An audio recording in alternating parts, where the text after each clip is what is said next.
এক শায়ের কবি, তিনি একটা কবিতা আবৃত্তি করেছেন। তিনি বলছেন, আদমিয়া দাদাই বা গম মুসলমা কর দাই, আদমিয়া দাদাই বা গম মুসলমা কর দাই, আয় খুদা কুরবা শাওত এহসা বর এহসা কর দাই,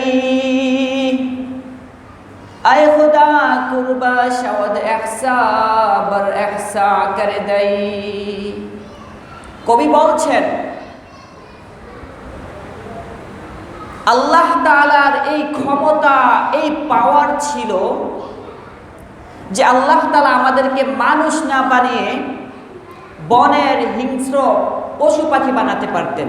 পারতেন না? অফকোর্স পারতেন। কবি বলেন, আল্লাহ আমাদেরকে মানুষ বানিয়েছেন,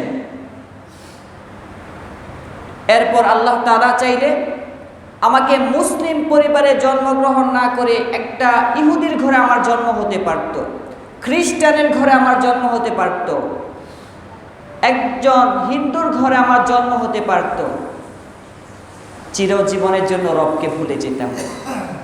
কবি বলেন, আল্লাহ তো মানুষ বানিয়েছেন আমাকে, দেন একটা মুসলিম পরিবারে আমাকে জন্ম দিয়েছেন, ইমানের মতো দৌলত আমি পেয়েছি।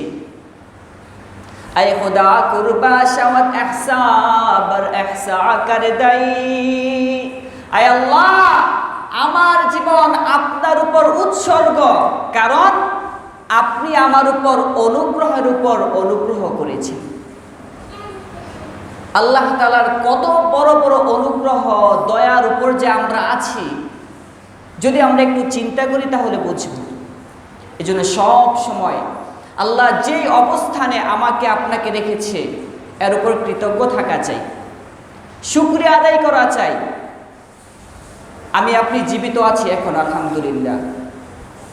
আমার থেকে বয়সে কত মানুষ কবরে চলে গেছে, এটা অনেক বড় শুকরিয়ার বিষয়।